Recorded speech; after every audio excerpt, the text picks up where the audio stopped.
प्रत्येकଙ୍କର आयकर पंथा को जीवन जनक कर बोली प्रार्थना करुछु अपा। प्रभु यह तुमरी राज्यर वृद्धि निमंते व्यवहृत होइबो तुमे साहाय्य कर बोली प्रार्थना करुछि। मंगलमय सन्याधिपति सदा प्रभु एई समय आमे समस्ते प्रभु एक क्षुदा नहीं कि तुमरी पवित्र वाक्य निमित्त अपेक्षा करुछु। तुमर प्रिय दासों द्वारा आम समस्त को तुम्हें कथा कुह। पवित्र आत्मा वाक्य शुणु शुणु समस्त हृदय जेपरि उत्तप्त हेब तुमर सही वाक्य रे परिपूर्ण हेब तुम्हें साहाय्य कर। समस्त कर्ण तुमर वाक्य प्रति मनोयोगी हो।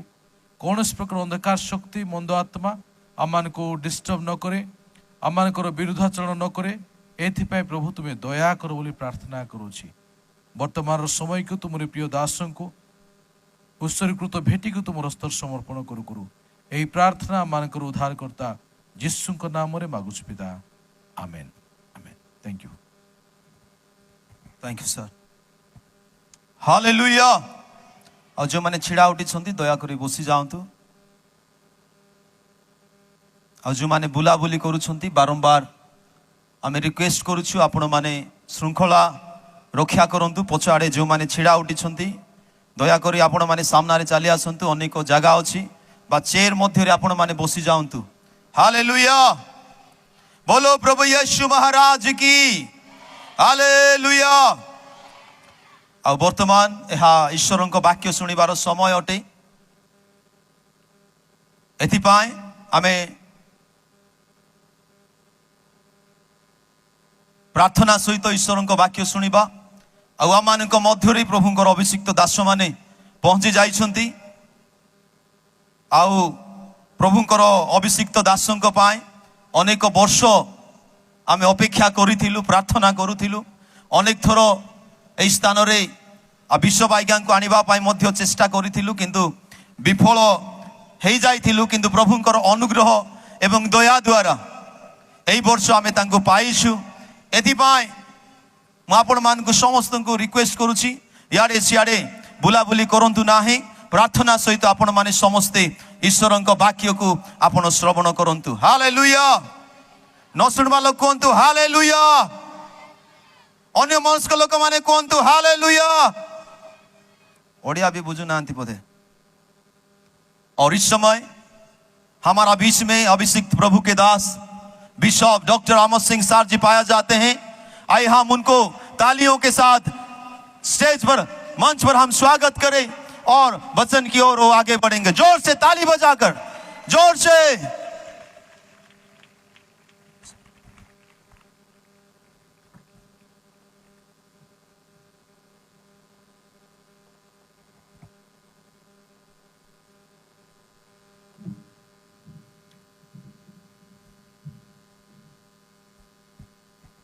Jesus.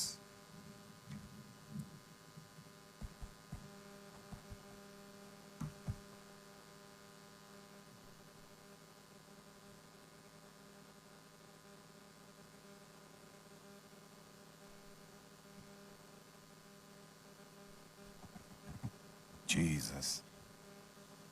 इसको थोड़ा इधर करना।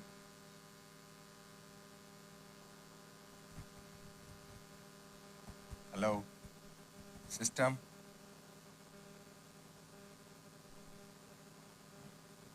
पीछे से कुछ दो, ऐसा घुमाओ। ज्यादा हो गया, पीछे कुछ ना ना ना, पीछे से कुछ ऐसा गैप दो। हाँ, ज्यादा हो गया, ज्यादा हो गया। कुछ पत्थर वत्थर, ये ठीक है। इसको थोड़ा सा इधर करो। हाँ। हालेलुया। बोलो यीशु प्रभु की। प्रभु परमेश्वर को धन्यवाद देते हैं, उसकी आराधना करते हैं कि सनातन परमेश्वर ने आज हम सबको इस खुले मैदान में रखा है कि हम परमेश्वर के वचन पर चिंतन करें। और जितने लोग ऑनलाइन में सारे विश्व में, सारे भारत और विश्व में आप हमें सुन रहे हैं, आप समस्त लोगों का ओडिशा के नवरंगपुर टाउन से 20 किलोमीटर दूर एक खुले मैदान में इस सभा का आयोजन है। आप समस्त लोगों को जो आप हमें संपूर्ण भारत में देख रहे हैं और इस समय आपका स्वागत है। बहुत अच्छा मौसम है, ठंडी है, कपा देने वाली। आप तो कमरे में हैं, यहाँ सब मैदान में है। पिता परमेश्वर को धन्यवाद। सब लोग तैयार हैं? ओके, प्रार्थना करेंगे।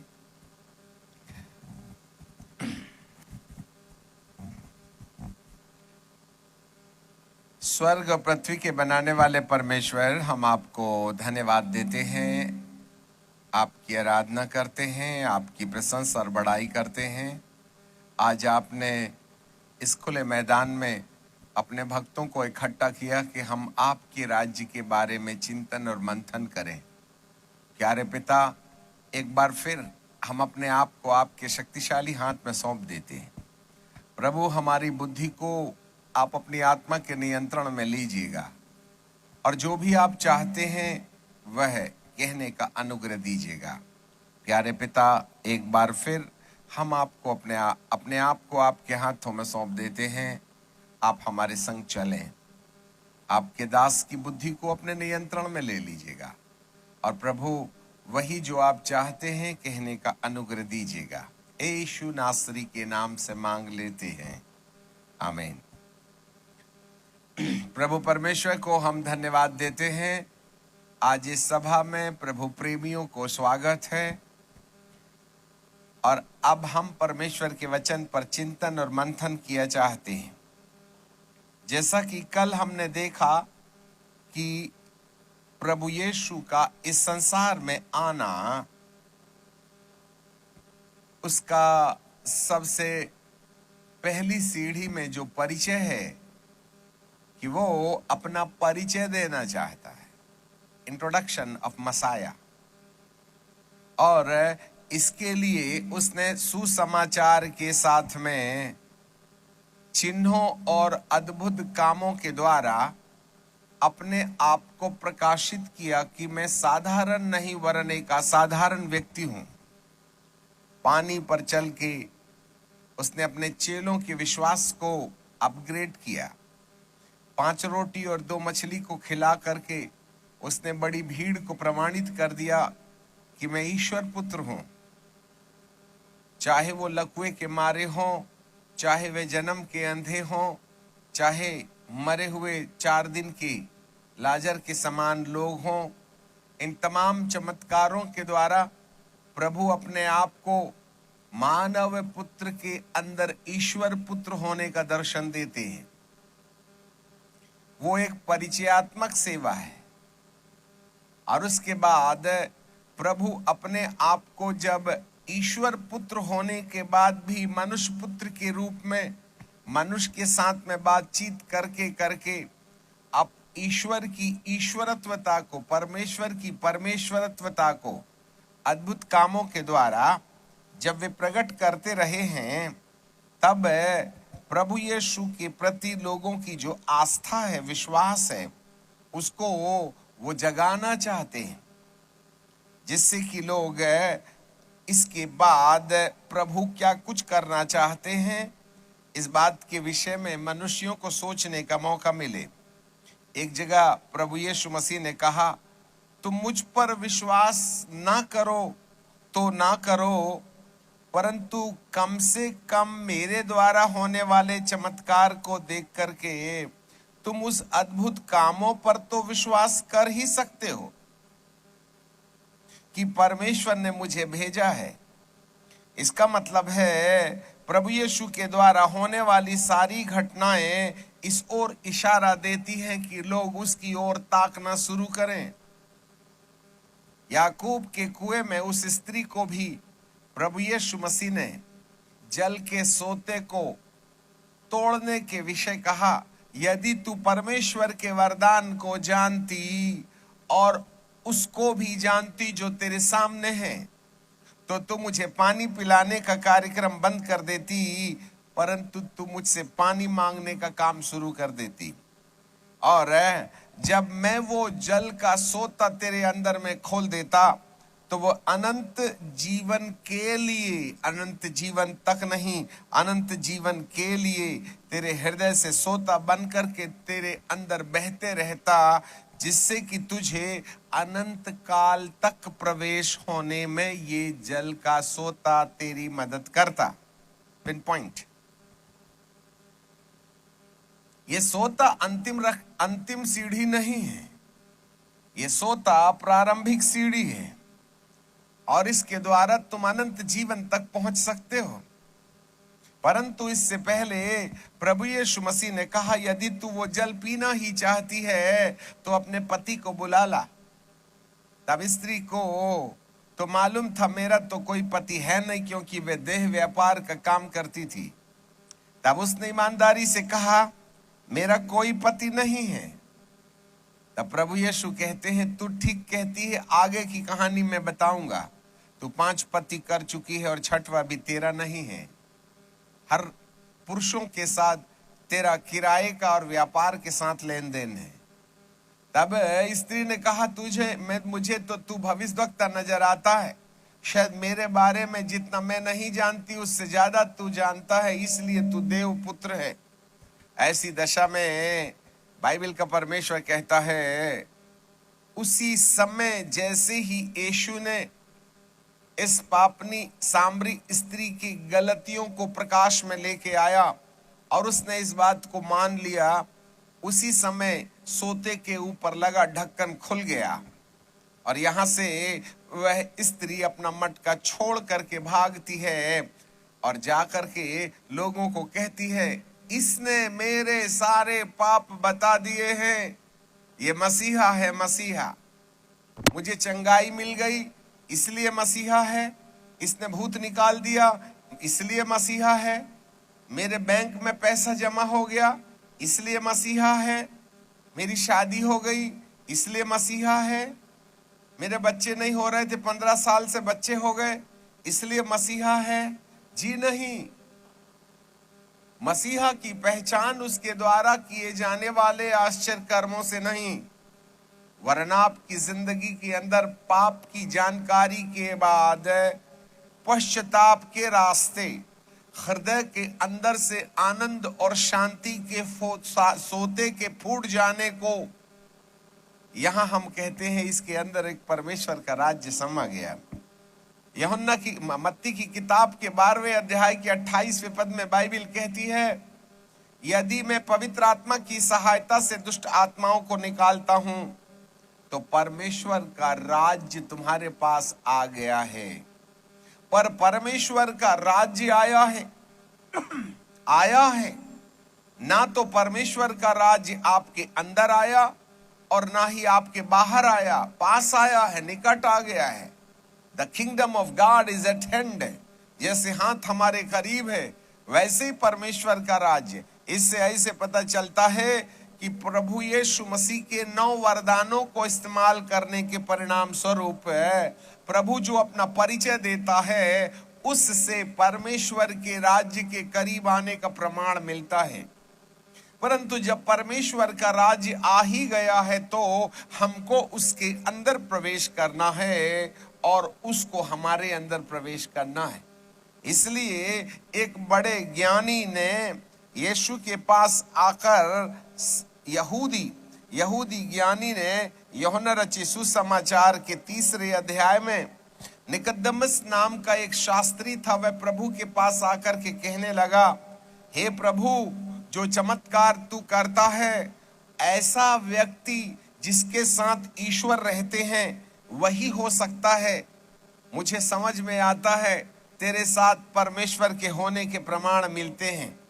तब जो चिन्ह तू दिखाता है जिसके साथ परमेश्वर ना हो वह नहीं दिखा सकता। इतना तो मुझको मालूम हो गया कि परमेश्वर का राज्य तेरे पास है, पर मुझको आइडिया देगा क्या मैं उसके अंदर कैसे जाऊंगा?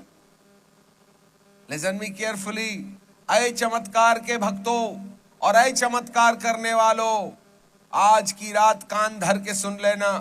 यदि आपने केवल चमत्कार करने का व्यापार किया और केवल चमत्कार लेने का व्यापार किया तो इससे पता चलता है कि परमेश्वर के राज्य के पास आने के बाद हमारी गाड़ी रुक गई है। परंतु जब परमेश्वर का राज्य आ ही जाता है तो उसके अंदर जाने के लिए निकोदेमुस के पास में सलाह लेने के लिए प्रभु यीशु को छोड़ और कोई दूसरा रास्ता नहीं था। भीड़ में निकोदेमुस भी चंगाई ले सकता था, परंतु वो एकांत में प्रभु के पास आके कहता है, हे रबाई, तेरे साथ परमेश्वर है, राज्य तेरे पास में है, पर मुझे आइडिया दे कि मैं उसके अंदर कैसे चले जाऊं। तब प्रभु यीशु मसीह कहते हैं, मैं तुमसे सच कहता हूं, जब तक कि कोई नए सिरे से न जन्मे परमेश्वर का राज्य देख नहीं सकता। अभी देखना है भाईजान। और नया जन्म प्राप्त करने के लिए सबसे पहली जरूरत होती है कि हम जिन पतियों के साथ व्यवहार कर रहे हैं उनकी जानकारी हो जाए। तंबाकू का पति, दारू का पति, झगड़े का पति, लोभ का पति, लालच का पति, व्यभिचार का पति, मोबाइल का पति, और मोबाइल के अंदर में गंधे गंधे नंगे नंगे चित्र देखने का पति अर्थात पोर्नोलॉजी का पति, फिर इसके बाद में बाथरूम में जाके हस्त मैथ्यून करने का पति। अरे उसके तो 5 थे, तुम्हारे तो दर्जनों निकलेंगे। इंसान पाप में उलझा हुआ है, बीड़ी बुझा के जाता है, प्रभु भोज खा के आता है। मजबूरी है हमारी ऐसे लोगों को प्रभु भोज देने की, नहीं चर्च से निकाल देगी पादरी को, क्योंकि चंदा देती है ना। हम नहीं बोल सकते दारू पीना बंद कर दे, हम नहीं बोल सकते खैनी बंद कर दे। हम लड़के लड़कियों को बॉयफ्रेंड गर्लफ्रेंड करके, एक खबरदार कोई लड़का और कोई लड़की एक दूसरे को छुआ तो अभी मीटिंग के बाद में कौन किसके साथ मोटरसाइकिल में जाके रास्ते में झड़िया में बैठ जाएगा, मैं क्या बता दूं। आज मसीह समाज के लिए दुखदाई बात है कि आज याजकों के पास में पतियों की जानकारी देने का कोई अधिकार नहीं रह गया है, क्योंकि उनको भय है, वो डरते हैं सच्चाई बताने में। और जो सच्चाई सुनना पसंद नहीं करते हैं और जो सच्चाई बताना पसंद नहीं करते हैं, आपके लिए 2026 अच्छा वर्ष नहीं है। भविष्यवाणी का दौर यहां से शुरू होता है। अगले साल बहुत से याजकों को प्रभु छुट्टी देगा और बहुत से लोग इस धरती को सूरज उगता हुआ नहीं देखेंगे, क्योंकि जो महाविनाश धरती के ऊपर आ रहा है उसका कोई इलाज नहीं है। जैसे एक ही दिन में महामारी आ गई, उसके बाद में दूसरे दिन कुछ पता नहीं चला, पुलिस हमको डंडे मारती, वर्ष गुजर गए, कंगाली आ गए, सारे जंगल के जानवर हमारी जगह में रोडों में घूमने लगे। हमने कभी कल्पना नहीं किया था। कुछ ऐसे ही प्रभु का दिन भी आ जाएगा, जैसे एक गर्भवती पर जच्चा की पीड़ा का समय आ जाता है, उसी तरीके से इस धरती का विनाश भी वैसे ही आ जाएगा। यीशु के सारे चेले प्रभु यीशु मसीह के साथ 3.5 साल तक चलते चलते उन्होंने न केवल चमत्कार देखा था, परंतु 3.5 साल के अंतिम पड़ाव में आकर के प्रभु यीशु मसीह के चेले आकर के कहने लगे, हे प्रभु, मत्ती की किताब और उसका 24वां अध्याय और उसके 3 पद को यदि हम पढ़ें तो प्रभु यीशु के चेले चमत्कार को नमस्कार करने के बजाय अब समझ के उस पड़ाव पर आ गए हैं जहां पर वह प्रभु यीशु से एक बड़ा गंभीर प्रश्न करते हैं। मत्ती की किताब 24 अध्याय और उसका 3 पद, और जब वह जैतून पहाड़ पर बैठा था तो चेलों ने अलग उसके पास आकर उससे कहा, ये बातें कब होंगी? कौन सी बातें कब होंगी? यहां पर प्रश्न 2 हैं। लिखा है कि जैतून के पहाड़ पर जब वो बैठे थे तो चेलों ने अलग उसके पास आकर कहा, हमसे कह कि ये बातें कब होंगी? तेरे आने का और जगत के अंत का क्या चिन्ह होगा? प्रश्न करना था तो एक करते, तेरा आना कब होगा, खुशी की बात होगी। पर चेलों को यह भी मालूम हो गया था यीशु के आने के साथ एक और घटना जुड़ी हुई है, और वो है जगत का अंत, the end of this world, इस संसार का। इसका मतलब है प्रश्न लगते 2 जरूर हैं, परंतु एक समय की ओर इशारा है। और वो इशारा ये है कि प्रभु यीशु का आना ही जगत के अंत का चिन्ह होगा। क्यों जगत का अंत हो जाएगा? आज हमने कल काफी मनोरंजन कर लिया है और आज रात और कल रात खुले आम सभा का है, और इसलिए हम इतनी दूर आपके और आप हमारे साथ हैं, तो आपके साथ मजाक करना हमारे लिए अच्छी बात नहीं है। जिस उद्देश्य के लिए परमेश्वर ने हमको धरती पर पैदा किया है, वह आपको चिता और बता देना हमारा कर्तव्य। स्वीकार करना और नहीं करना आपके अधिकार क्षेत्र की बात है। यहाँ पर बाइबल का परमेश्वर कहता है कि हे प्रभु तेरे आने का, तो प्रभु तो वही है ना। अभी जाने और आना, अभी गए नहीं है, आने की चिंता सताने लगी। हे प्रभु तेरे आने का और जगत के अंत का क्या चिन्ह होगा? प्रभु कहते हैं अरे मेरे को जाने तो दो, फिर आना। इसका मतलब है मैं जाऊंगा और फिर आऊंगा। यूहन्ना रचित सुसमाचार देखो, हम अब पवित्र आत्मा के नियंत्रण में हैं, इसलिए भला हो कि आप पेंसिल और कागज में ये बात लिखते चले जाएं। हम कहाँ जाएंगे हमें कोई आइडिया नहीं है, क्योंकि हम सिस्टमैटिक नहीं हैं परंतु ऑटोमेटिक हैं। इसलिए हर खोजी को अपने साथ पेन और कागज रखना चाहिए, जिससे कि इन पदों को लिख लिया जाए, क्योंकि हम जानते हैं आपका दिमाग कोई कंप्यूटर तो है नहीं, इसलिए लिखते रहिएगा। यहां लिखा है तुम्हारा मन व्याकुल ना हो, तुम्हारा मन व्याकुल ना हो, तुम परमेश्वर पर विश्वास रखते हो, मुझ पर भी विश्वास रखो। मेरे पिता के घर में बहुत से रहने के स्थान हैं। स्थान बहुत से रहने के स्थान हैं। यदि नहीं होते तो मैं तुमसे कह देता, क्योंकि मैं तुम्हारे लिए जगह तैयार करने जाता हूं। अब हमने अज्ञानता पूर्वक सन 1970 में हमने सबसे पहला संदेश दिया था। आज से 55 साल पहले सन 80 में पवित्र आत्मा प्राप्त करके रोडों में हमने भूत निकालने का कार्यक्रम शुरू किया था। सन 90 में हमने नौकरी छोड़ी थी और उसके बाद से पूर्णकालीन सेवा का दौर ये जो चल रहा है, उन सारे समयों में हम कहीं ना कहीं इस वचन को अपने तरीके से समझ के प्रचार करते रहे। और हम सोचते थे इन 55 साल की सेवकाई में, 45 साल आत्मा में बहने वाली सेवा में, कि यीशु स्वर्ग में जगह तैयार करने गया है। हम समझ में नहीं आता, स्वर्ग में ऐसी कोई जगह भी होगी जो उबड़ खाबड़ होगी जहां प्रभु तैयार करने गया? अरे इतना बुद्धिमान परमेश्वर जिसने इतनी खूबसूरत आकाश गंगा बनाया, स्वर्ग में नदी नाले गड्ढे गुड्ढे होंगे क्या जो प्रभु वहां जगह तैयार करने जाएगा? परंतु प्रकाश की दुनिया से यह पता चलता है कि प्रभु स्वर्ग में नहीं, तो कहां जगह तैयार करने गया है? जगह जगह जगह तो पिता का तो स्वर्ग है ना। स्वर्ग में जाने के लिए प्रभु यीशु मसीह वहां जाके फावड़ा गेंती लेकर के, सीमेंट रेत मिट्टी गिट्टी लेकर के क्या हमारे लिए घर बनाएंगे क्या? पिता ना समझ है जो पुत्र जाकर के धरती लोक से जाकर स्वर्ग में जगह बनाए।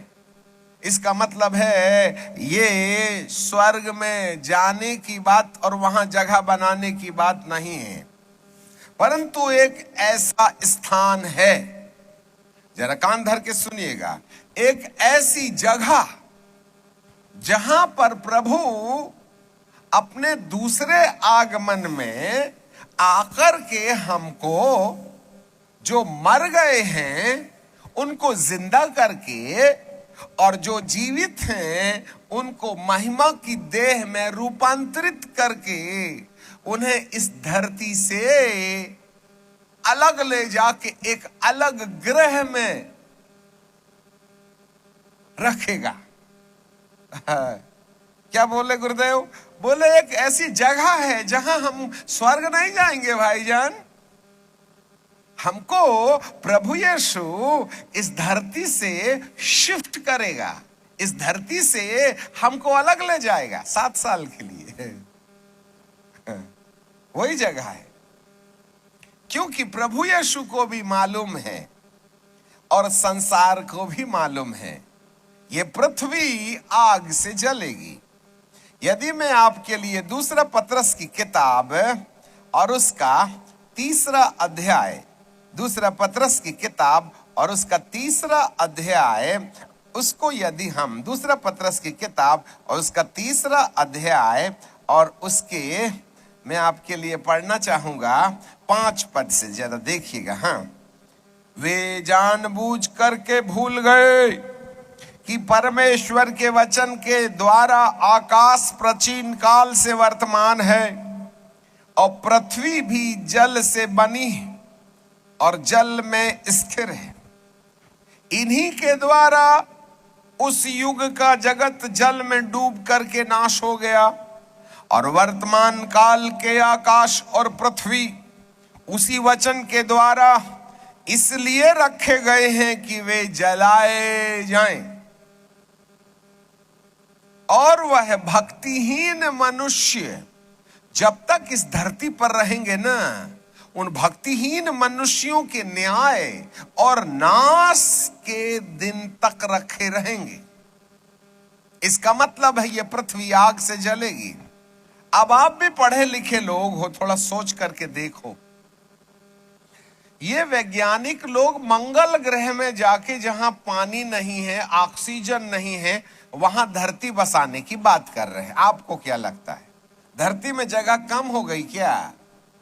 हम आदतन हवाई जहाज में यात्रा करते हैं तो देखते हैं, बाप रे बाप, घना जंगल चारों ओर भारत भर के अंदर में, और बड़ी दूर में एक छोटा सा 10, 20, 100, 50 लाइट जुग जुग जुग जुग जुग जुग जल रही है। फिर उसके बाद में और 100 किलोमीटर के बाद में फिर जुग जुग जुग जुग जल रही। मतलब आज रात में यदि हम हवाई यात्रा करें तो हमको पता चलता है कि इस अंधियारे में कहां कहां गांव हैं और शहर कहां है। तो हमको रात को ये अंदाज लग जाता है कि पृथ्वी में आज भी इतना घना जंगल है जहां इंसान नहीं गया, जहां पहुंचना कठिन है।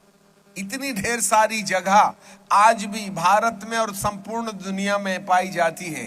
इतना बड़ा अमेरिका देश है, उस अमेरिका देश के अंदर में जैसा भारत में तो हर 150-25 किलोमीटर के बाद में कोई गांव की बत्ती टिमटिमाती नजर आती है, परंतु अमेरिका जैसे देश में संख्या कम है रहने वालों की, परंतु भूमि आवश्यकता से ज्यादा है। इससे ऐसे पता चलता है अभी भी जितनी जनता है उसमें 100 का गुणा कर दो, उनके रहने की जगह आज धरती के अंदर में है। अब तुम मंगल ग्रह में पानी शोध रहे हो, ऑक्सीजन का इंतजाम कर रहे और कहते कि हम मंगल ग्रह में दुनिया बसाएंगे। इन वैज्ञानिकों के माथे में कौन से कीड़े चल रहे हैं आप ही बताइए।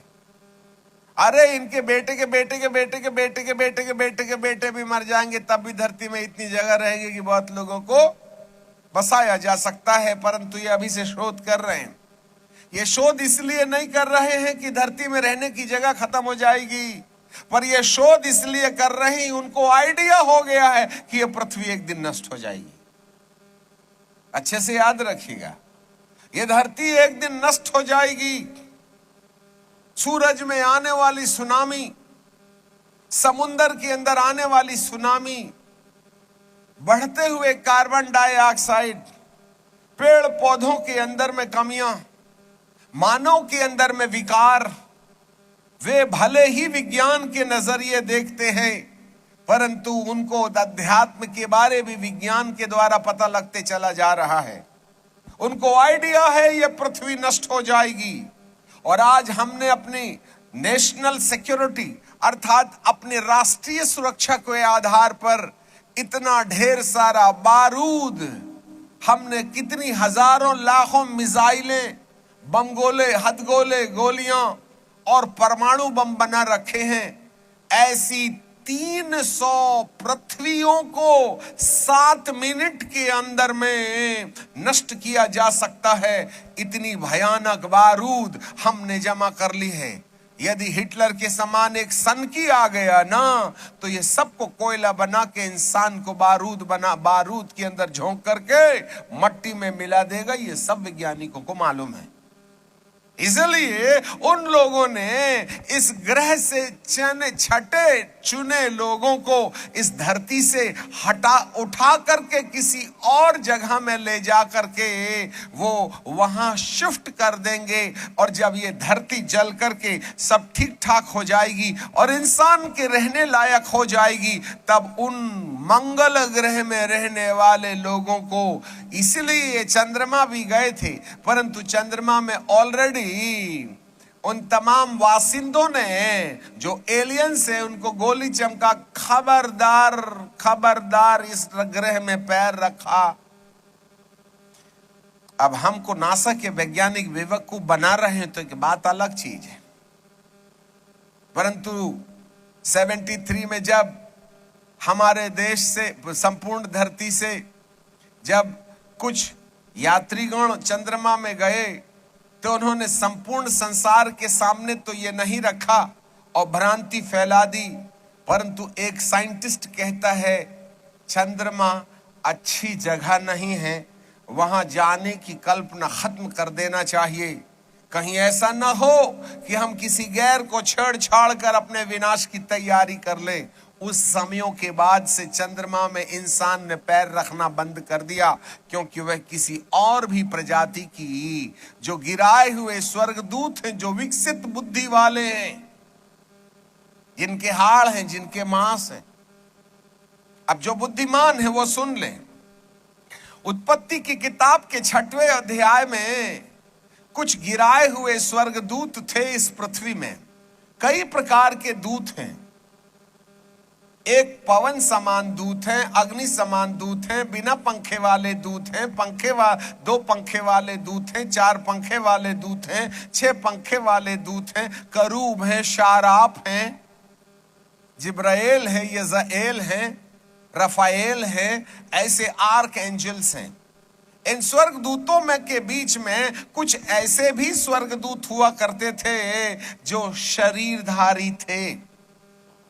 जो 6वें अध्याय में जब लूसीफर को गिराया गया, तो ये स्वर्गदूत जो बॉडी फॉर्मेशन में थे, और यही शरीरधारी स्वर्गदूत लोग जो थे ना, पुराने नियम में आकर के लोगों के साथ बातचीत करते थे।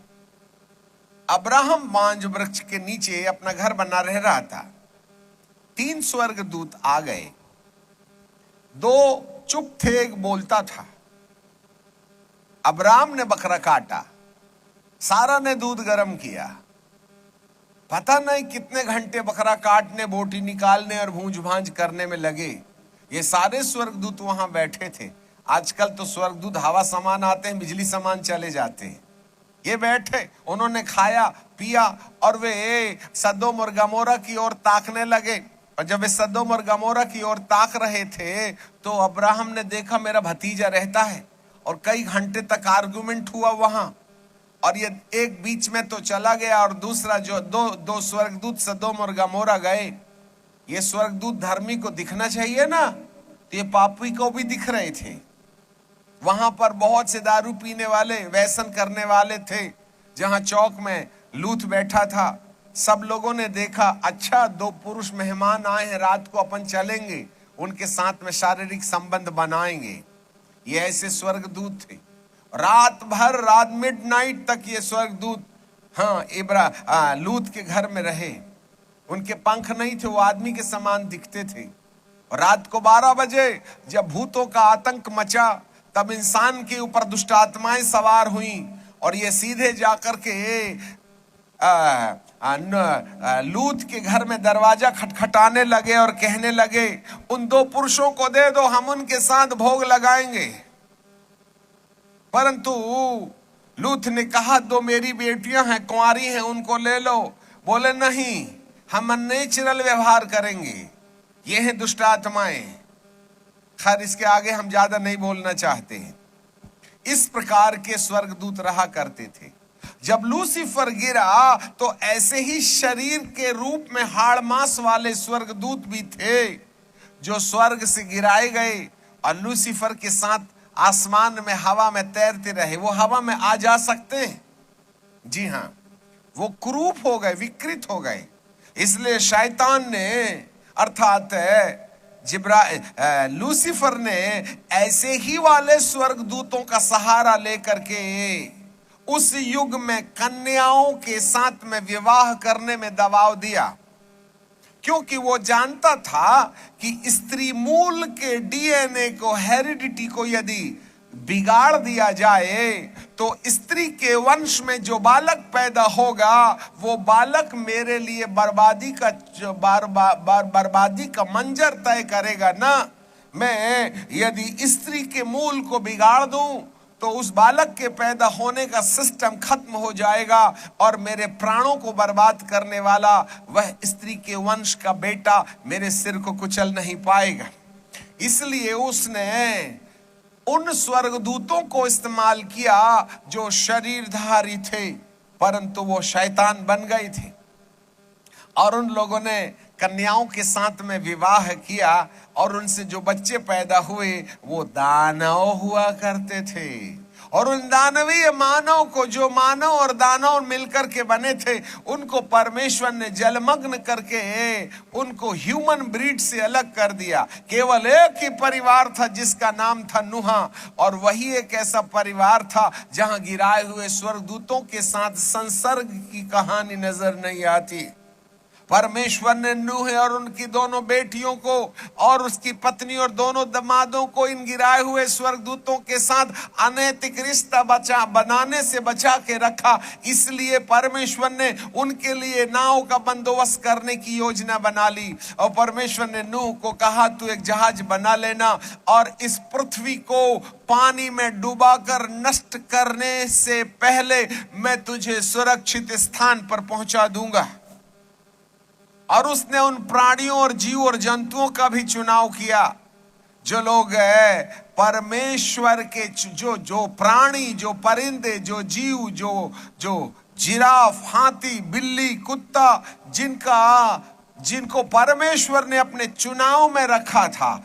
पवित्र आत्मा की सामर्थ से वो उस नूह के जहाज के अंदर प्रवेश कर गए और परमेश्वर ने नूह का जहाज का दरवाजा बंद कर दिया।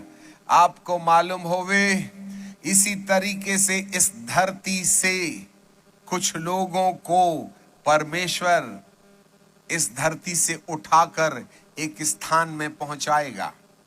जैसे नूह के जमाने में जहाज के अंदर में रहने वालों को सुरक्षा प्रदान की गई, वैसे ही इस पृथ्वी को आग से जलाने से पहले हमारा प्रभु यीशु मसीह आएगा और हमें महिमा की देह देकर जो मरे हैं उनको जिंदा करेगा और जो जीवित हैं उनको महिमा की देह देकर इस पृथ्वी से उठा करके, जैसे नूह और उसके परिवार को जहाज में सुरक्षित रखा गया, ऐसे ही परमेश्वर ने हम सब के लिए एक सुरक्षित जगह तय करके रखी है।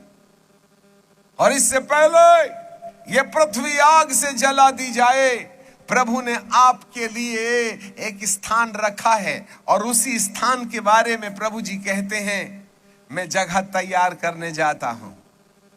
ये एक ऐसा ग्रह है जो स्वर्ग के निचली जगह में है, जिसका नाम बाइबल में नया यरूशलेम से अंगीकार किया गया है। नया यरूशलेम स्वर्ग का एक निचले हिस्से में एक ऐसा ग्रह है जिसको प्रकाशित वाक्य में 750 कोस लंबा, 750 कोस चौड़ा, 750 कोस ऊंचा, अर्थात 2400 किलोमीटर लंबा और 2400 किलोमीटर चौड़ा और 2400 किलोमीटर ऊंचा एक नगर है जहां प्रभु जगत तैयार करने जा रहा है। स्वर्ग नहीं जा रहा भैया, स्वर्ग बाद में चलेंगे, पहले तो नगर की टिकट कटवाओ आप। बोलो यीशु प्रभु के। ये गिराए हुए स्वर्गदूत ना ऐसा लगता है कि ये लोग आसमान से गिरे खजूर में लटके। कहीं एलियन गिराए हुए स्वर्गदूत तो नहीं है जिनको परमेश्वर ने श्राप देकर के विकृत कर दिया था, जिनके पास इतना दिमाग है कि वो एलियन ऐसे प्रकाश के समान आते हैं और जाके चले जाते हैं। मुझे तो नहीं समझ में आता। हम तो रेडियो ब्रांड के थे, हम तो इलेक्ट्रिक ब्रांड के थे, हम तो रेडियो, और उसके बाद में जब टेलीविजन की जो कहानी शुरू हुई, हमें नहीं मालूम ये टेक्नोलॉजी कहां से आई है।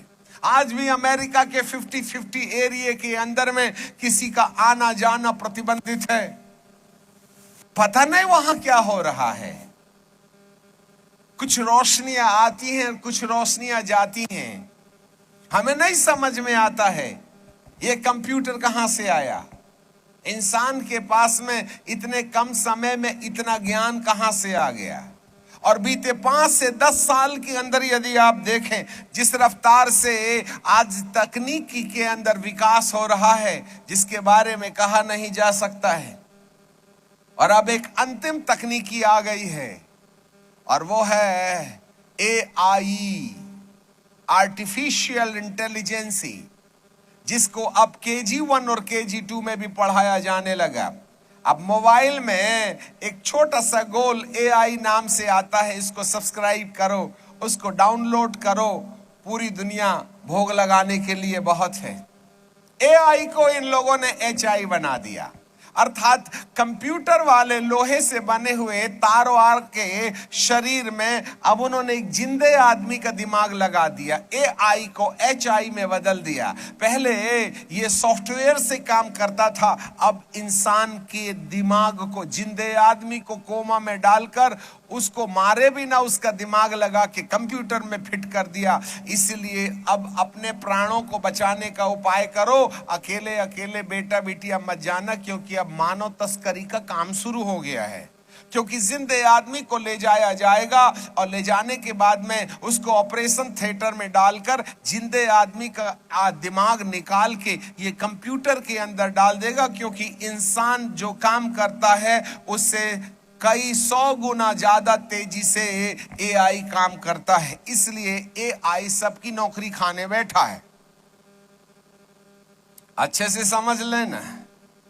और जितने लोगों ने AI के लिए काम किया है, उन वैज्ञानिकों ने अपनी नौकरी छोड़ करके जंगलों में अंडरग्राउंड खोद रहे हैं और विज्ञान के द्वारा एक ऐसा घर बना रहे हैं जो जमीन के 20 मीटर गहराई में, क्योंकि उनको आइडिया हो गया है AI HI में बदल जाएगा और HI को HGI में बदल दिया जाएगा। और HGI एक लोहे का मानव होगा जो खुद भी बाप बन करके मां बन सकता है। अभी एक HGI ने 81 बच्चे पैदा करने की कसम खा ली है और वो अभी उसके कोख में बढ़ रहा है। आने वाले दिनों में मानव के ऊपर में HGI नामक कंप्यूटर से बनाए गए लोह मानव, जिसके दिमाग में इंसान का दिमाग होगा, वे शासन में आ जाएंगे। और कई ऐसे देश हैं एक देश है जिस देश में AI को जैसे स्वास्थ्य मंत्री हैं, जैसे सुरक्षा मंत्री हैं, वैसे ही एक मंत्रालय में रख दिया गया है। और वो कहते हैं हम 81 बच्चे पैदा करेंगे, जिसको एक बार HGI ने यदि इंसान के समान कंप्यूटर पैदा करना शुरू कर दिया तो आने वाले युग में मानव के ऊपर में AI HGI का शासन होगा और हम उसके गुलाम होंगे। इस डर से कि अब धरती की बर्बादी दरवाजे पर खड़ी हुई है, वो लोग धरती से, शहर से भागकर AI बुराई के काम करने को छोड़ करके, क्योंकि सब देश को मालूम हो गया है आने वाले दिनों में AIHIHGI सब धरती की बर्बादी का विषय बन जाएगा, इसलिए वे अपनी सुरक्षा के लिए जमीन की गहराई में ऐसे वाले अंडरग्राउंड बना रहे हैं जिससे कि चारों तरफ से उनके कुछ ऐसे वाइब्रेशंस, तरंगों के बीच में वे अपने प्राणों की रक्षा करें। 6-6 महीने, साल 2-2 साल का अनाज लेके अंडरग्राउंड में जा रहे हैं। उनको मालूम हो गया है कि अब धरती विनाश की कगार में आ गई है।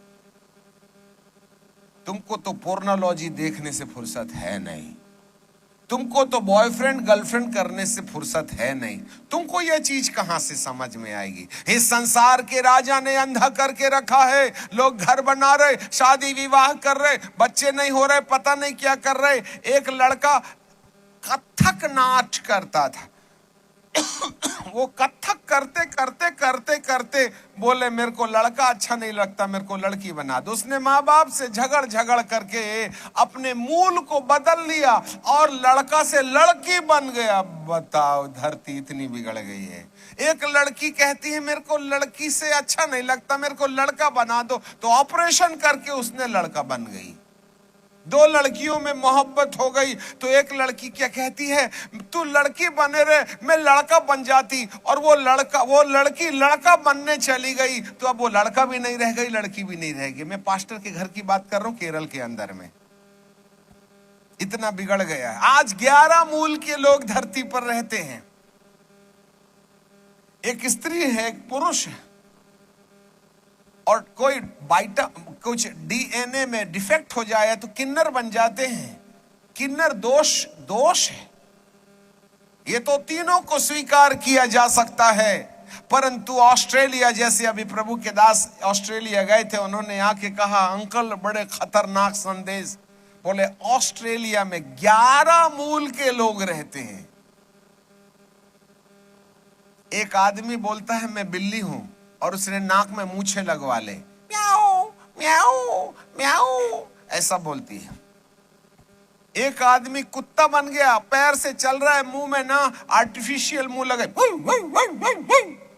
और यदि उसको आदमी बोलो तो जेल चले जाइए। दूसरा शेर बन गया, बिल्कुल अरे बाप रे। कोई कुत्ता बन रहा है, कोई बिल्ली बन रहा है, कोई गधा बन रहा है, कोई बैल बन रहा है, कोई टैटू खुदवा रहा है, कोई ऑपरेशन से लड़का से लड़की बन रहा है, कोई लड़की से लड़का बन रहा है। खुदा बाप तमाशा देख के कहते हैं यार मैं तो बुद्धुच निकला, आदमी को कुत्ता ही बनाना था, बिल्लीच बनाना था, इसको लड़की बना के गलती किया। लड़का नहीं तो लड़का लड़की दोनों बना। आज तो लड़का और लड़की दोनों बन के बैठे हुए हैं, दोनों का मजा लेते हैं। वो लड़की का भी मजा लेते हैं, लड़के का भी मजा लेते हैं। अब मुझे कहने दो ना, तुम तो मोबाइल में सब देखते हो ना, मेरे से क्या पूछते हो आप? पापी कहीं के। नहीं आती समझ में कि धरती के अंदर में विनाश लीलाएं मंडरा रही हैं। इंसान कितना विकृत हो गया है। इधर AI बना रहा है, इधर लड़का लड़की बन रहे, इधर आदमी कुत्ता बन रहा, बिल्ली बन रहा, और परमेश्वर को चुनौती देता। जिस देह को तू मंदिर बनाता है, शैतान ने इंसान को इतना नंगा कर दिया, इतना नंगा कर दिया। खुदा बाप पता नहीं यहाँ शरीर में कितने, कोई कुत्ते का टैटू बना रहा, कोई अजगर का टैटू बना रहा, कोई बंदर का टैटू बना रहा। ऐसी ऐसी जगह में टैटू बनवा रहे हैं जिसको खोल के दिखाया नहीं जा सकता। इंसान को क्या हो गया नहीं आता समझ में, नहीं समझे बात। ऐसी जगह में टैटू बना रहे हैं जिसको खोल के दिखाया नहीं जा सकता। इसका मतलब बेटा आने वाले दिनों में लड़के लड़कियां चड्डी भी नहीं पहनेंगे जिससे कि टैटू दुनिया देख ले बे। इससे बुरी गाली नहीं दी जा सकती। इससे ऐसे पता चलता है शैतान ने इंसान को इतना, अब ये सब जो है ना बूटी लगवा के बैठे हो, उसी का असर है। ज़ॉम्बी बन रहा है इंसान। ये दुरात्माएं इंसान को पशु के रूप में परिणत कर रही हैं। कोई सींग लगा रहा है, कोई मूछ निकलवा रहा है, कोई बिल्ली बन रहा है, पता नहीं क्या क्या कर रहे हैं। इस धरती की जलाए जाने का समय आ गया है। क्या तुम नहीं जानते कि तुम्हारा देह परमेश्वर का मंदिर है और मैंने उसको अपने लहू से खरीद के रखा है। जो कोई इस मंदिर को नाश करेगा उसको मैं नाश करूंगा। ये सारी बातें दुष्ट आत्माएं जानती हैं कि यदि मंदिर को खराब कर दिया जाए तो ये ऊपर नहीं जाएंगे, नीचे जाएंगे। इसलिए पहला कुरिन्थियों की किताब और उसका 3रा अध्याय, पहला कुरिन्थियों की किताब उसका 3रा अध्याय और उसके 16वें पद में बाइबल हमें इस प्रकार से कहती है। 1 Corinthians chapter 3 and verse 16। हम सिस्टमेटिक नहीं है, ऑटोमेटिक हैं। पवित्र आत्मा आपको भविष्यवाणी करके कह रहा है अभी भी अपने प्राणों को बचा सकते हो और इस देह के साथ में दिल लगी और मजाक ना करें। क्या तुम नहीं जानते कि तुम परमेश्वर के मंदिर हो और परमेश्वर का आत्मा तुम में वास करता है। यदि कोई परमेश्वर के मंदिर को नाश करेगा तो परमेश्वर उसे नाश करेगा, क्योंकि परमेश्वर का मंदिर पवित्र है और वह तुम हो। खबरदार, किसी ने टैटू लगवाने का प्रयास किया और एक बार आपने टैटू लगवा लिया है तो ये टैटू मिटवाया भी नहीं जा सकता। एक कान खोल के सुन ले जवान लड़के और लड़की, एक भी टैटू लगाया हुआ इंसान आसमान में नहीं जा सकता। कान धर के सुन लेना, तुमने अपना नीचे का रिजर्वेशन पक्का करवा लिया है। और नहीं तो चमड़ा छिलवा करके वहां प्लास्टिक सर्जरी करवा लो, यदि करवा सकते हो तो। हालेलुया। ये जो कोई इस मंदिर को नाश करेगा उसको मैं नाश कर दूंगा। शैतान को मालूम था इनके मंदिर के साथ छेड़छाड़ करो ना, ये खुद ही ऊपर के जाने के लायक बेकार हो जाएंगे, तो मेरे साथ तो जाएंगे ही जाएंगे। कभी आपने आवाज उठाई थी लड़के लड़कियों के लिए कि टैटू ना बनवाएं? यदि आपने इन लड़के और लड़कियों को बॉयफ्रेंड और गर्लफ्रेंड करने के लिए चेतावनी नहीं दी तो हमारा भी नंबर वहीं लगेगा, याद रखना। क्योंकि हम सुसमाचार में मिलावट करने का काम करते हैं। We are living for the money, not for the God's kingdom. बोलो इनको। आज आपसे प्रश्न है, कोई कुंवारे लड़के और लड़कियों को तुमने शादी दिए थे चर्च में? ये तो 14 साल से पति पत्नी की प्रैक्टिस कर रहे हैं, वो तो समाज ने पकड़ लिया बोल के शादी कर दी, तुमने घर बना के ले आए। कोई है कुंवारा लड़का और कोई कुंवारी लड़की? चर्च के पास एक प्रश्न है, एक भी चर्च ये बात बता दे ये किसी लड़के और लड़की को शादी के पहले कोई दैहिक संबंध नहीं होना चाहिए बोल करके किसी याजक के मर्द छाते में गोश्त है तो बताओ। आज समझौता करके कलीसिया चल रही है। आज लड़के कुंवारे नहीं है शादी करने के लिए। आज ना लड़कियां कुंवारी 14 साल के बाद में पत्नी कैसे करती है उसको आइडिया है। क्या ऐसे लड़के और लड़कियों को ऊपर जाने का मौका मिलेगा? सॉरी टू से, हम किसी गैर के नियंत्रण में,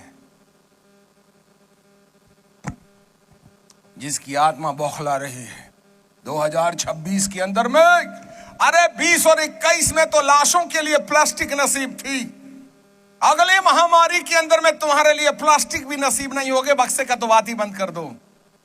दफन करने वाले नहीं होंगे। जैसे किसी कुत्ते को एक्सीडेंट के द्वारा कोई जो है ना ठोक देवे गाड़ी में ना, तो उसकी बॉडी पड़ करके सूज और फूल जाती है और सड़ जाती है, हड्डियां वहां बचती हैं। ऐसे इंसान की डेड बॉडी को उठाने वाले नहीं मिलेंगे। कान धर के सुन लो, इतनी बर्बादी आ रही है। सबके पास में 5G मोबाइल,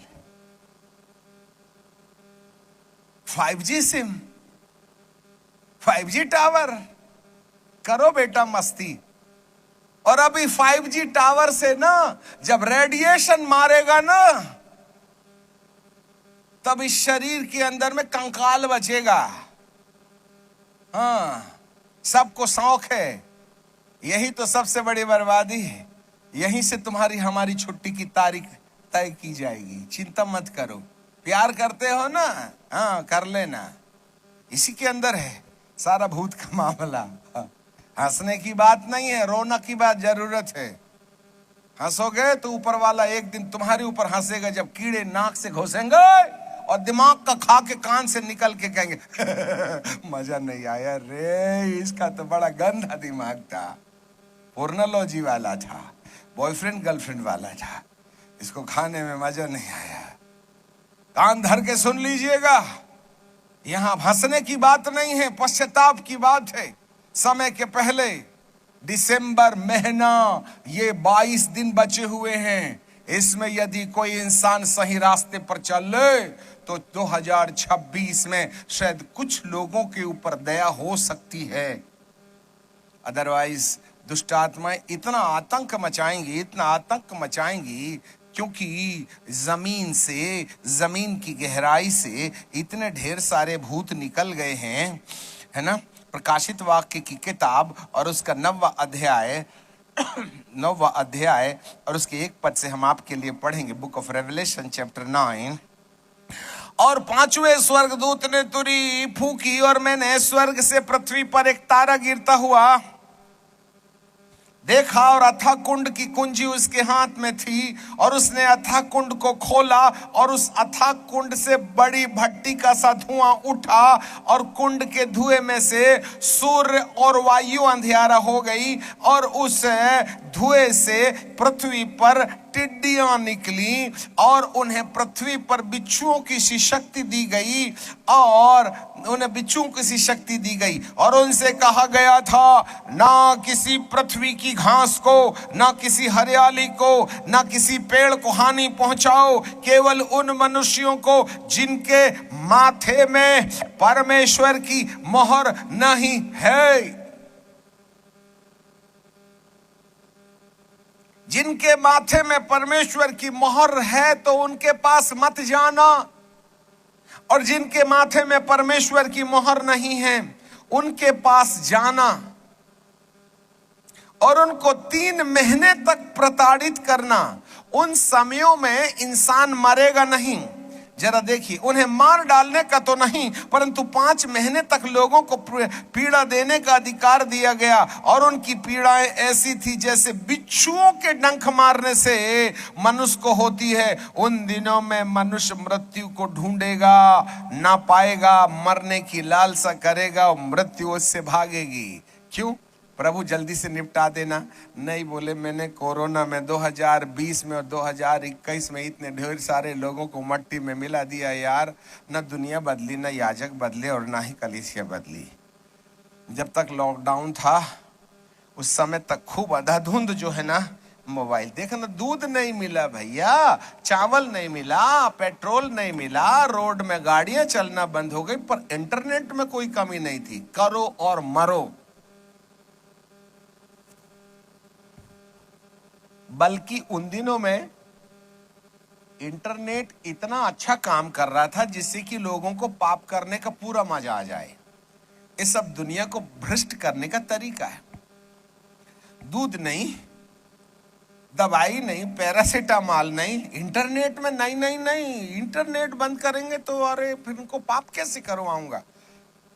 सबसे ज्यादा परिवार उन्हीं दिनों में टूटे थे और इतने लोग मर गए। आप ही बताइए याजक महोदय, महामारी के बाद में कलीसिया में क्या परिवर्तन आया? कितने लोगों ने बोला आज के बाद दारू नहीं पिएंगे, बीड़ी नहीं पिएंगे। पति को झगड़ा झांसा नहीं करेंगे। कुछ सुधरे?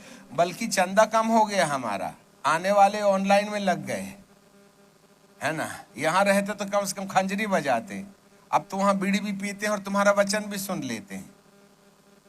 अरे बंडी में बैठ के सुन रहे हैं भाई साहब तुम्हारा वचन, तुम झांक के देखिए क्या। एक तो ये सब जितने भी है ना, ये सब देखना, फोटो नहीं दिखाते, सब अपना कैमरा को टर्न ऑफ करके सुनते हैं, जिससे कि काम भी चल जाए, धंधा भी चल जाए, रोटी भी खा ले, रोटी भी बेल ले। हाँ, इधर ये देखो, ये आधे से लोग जो है ना सब टर्न ऑफ करके बैठे, उनको बैठने की आदत ही नहीं है। आम की आम और गुठलियों के दाम, कान में ढक्कन लगा लिए, रोटी भी बना रहे, कपड़ा भी धो रहे। मेरे को लगता है वहां बाथरूम में भी नहा रहे होंगे हमारा वचन सुन के। ये ऐसे तो हो गए कोरोना महामारी और ऑनलाइन के चक्कर में। सुधरने वालों की संख्या कहां है? इसलिए खुदा बाप अब मारने की बात बाद में करेगा, एक बार और मौका देगा। बोले इनको इतना प्रताड़ित करो, इतना तकलीफ दे दो कि मृत्यु को ढूंढे फिर भी ना मिले। आने वाले सालों में अंधकार की शक्तियां इस धरती के अंदर में इतनी बेजोड़ कसरत करेंगी कि इंसान मरना चाहेगा, मर नहीं पाएगा, इतनी बेचैनी हो जाएगी। रेस्टलेसनेस अर्थात बेचैनी, आज लोगों के मन में शांति नहीं है, लोगों को चैन नहीं है, विश्राम नहीं है, थके हुए हैं। न पत्नी का मन पति पर, न पति का मन पत्नी पर, न बच्चों का मन माँ बाप पर, न माँ बाप का मन बच्चों पर। सब अपने आप में इंडिपेंडेंट हो गए हैं। सबको अकेला रहना अच्छा लगता है। इनको तो मोबाइल दे दो, दरवाजे में बंद कर दो, और यदि खाना भी नहीं दिया और एक दिन में एक बार कटोरी भर भात दे दिए तो 6 महीना नहीं निकले। इतना भूत समाया हुआ इंटरनेट के द्वारा हमारे माथे के अंदर। हाँ, इंसान को अकेलापन। अभी हम आने वाले दिनों में आपको बताएंगे यहां पर एआई क्या बोलता है। सबसे पहले अभी जो एआई जिसके पीछे आज दुनिया भाग रही है उसके भी बारे में बता दे। सुन लो ना, ज्यादा मजा मत लेना एआई के साथ में। नहीं, मौत के फरिश्ते तुमसे दूर नहीं हैं। एआई से पूछा गया तू कैसे काम करता है? बोले मेरे 7 स्टेप हैं काम करने के, अभी मैं 3रे स्टेप में हूं और अंतिम स्टेप बताऊंगा कब पूरा होगा, 2032 तक। सबसे पहला है मैं अपना प्रभाव मनुष्य के माथे में छोड़ रहा हूं, और दूसरा है वे मुझ पर निर्भर होने लगे हैं, डिपेंडेंसी, और तीसरा है मेरी अधीनता स्वीकार कर लेंगे। यहां तक मैंने लोगों को पहुंचा दिया है। इसका अगला चरण है ओबीडियंस, आज्ञाकारिता। जो मैं बोलूंगा इंसान वही करेगा। अब धीरे धीरे एआई आपके माथे को आदेश देगा और आप माँ और बाप और नौकरी और चाकरी से कहीं हट करके एआई की सलाह पर काम करने लगेंगे। इसे ओबीडियंस कहते हैं। और तीसरा है इंटीग्रेशन, अर्थात समलिंगता। जैसे पति पत्नी एक हो जाते हैं वैसे इंसान एआई के साथ में एक हो जाएगा, और ये 28 और 29 के बीच में होगा। अर्थात इंसान अपने शरीर में एआई को प्लांट कराने लगेगा, चिप लगवाने लगेगा। समलिंगता याद रखिएगा, ये 30 के पहले हो जाएगा। और इसके बाद में है मैं इंसान को अकेलेपन में ले जाऊंगा, सिंगुलरिटी। ये 6वां है निरालापन। निरालापन, वो इंसान निराला हो जाएगा। इंसान होने के अस्तित्व को खो देगा। और 7वां स्टेप है डोमिनियन, अर्थात अधिराज्य या प्रभुता। 2032 तक एआई इंसान के ऊपर में 101% कंट्रोल करेगा। वो बोलेगा बैठो बैठो, लेटो लेटो, 5वें मंजिले में जाओ, वहां से कूद जाओ, ये ट्रेन आ रही है, जाओ खड़े हो जाओ, बीच में कटवाएगा तुमको। वो तुम कर नहीं सकते, क्योंकि आने वाले दिनों में इन मोबाइल के द्वारा तो जो तरंगे निकल रही हैं, जो वेव्स निकल रहे हैं, वह आपके माथे को 5G के द्वारा, 5G रेडिएशन के द्वारा इतना ज्यादा नियंत्रित कर देंगे कि तुम अपने बारे में सोचना बंद कर दोगे। मंजिल में कूद के गिर जाओगे, बस के नीचे आ जाओगे, कुएं में कूद जाओगे, फांसी लगा लोगे। ऐसा कुछ कार्यक्रम ये आई करवाने वाला। कान धर के सुन लेना। और ये कहानी केवल 2032 के अंदर में संपूर्ण धरती के ऊपर में, मानव के ऊपर में आई का अधिकार होने का दावा यह कर रहा है। तुम्हें होश ही नहीं। इधर दुष्ट आत्माएं हैं जो आदमी को बंदर कुत्ता बिल्ली बना रही है, और इधर ये मोबाइल है जो इंसान को पाशवी बना रहा है। और कोरोना की महामारी के समय आपने अलग बूटी लगवा के बैठे हो, जिससे तुम्हारा डीएनए कैंसिल हो गया है और बंदर का डीएनए आ गया है। और हमारे शरीर के अंदर में ग्राफीन ऑक्साइड आ गई है, और उसके बाद में नैनोबोट्स आ गए हैं, और ग्राफीन ऑक्साइड और नैनोबोट्स मिलकर के हमारे खून को दही समान थक्का मार रहे हैं। तभी ना फटाफट है ब्रेन हेमरेज और हार्ट अटैक हो रहा। अरे बुढ़े मरने तैयार है ही नहीं, सब जवान टपक रहे हैं, टपाटप। जिनकी तारीख नहीं आई उनके सामने वाले ने ले आया। अभी डिजिटल आईडी बनेगी,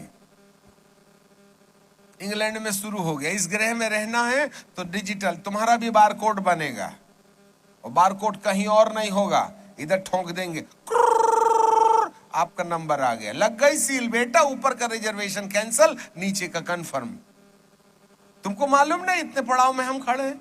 हम तो कहते हैं भैया तुम्हारी तारीख आए तो दवाई मत खाओ, तुम तो निपट लो जल्दी से।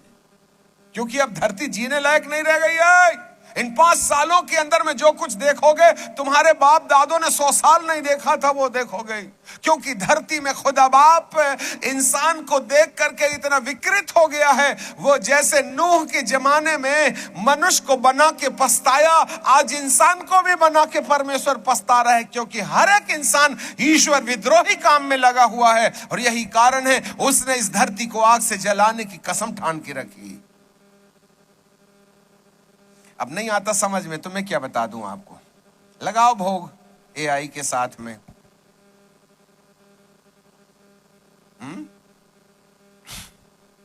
अभी तो एआई वाली पत्नी भी मिल जाएगी, तुम्हारे लिए बच्चे भी पैदा कर लेगी और तुम्हारे बच्चे को दूध भी दे देगी। वो क्या जरूरत है?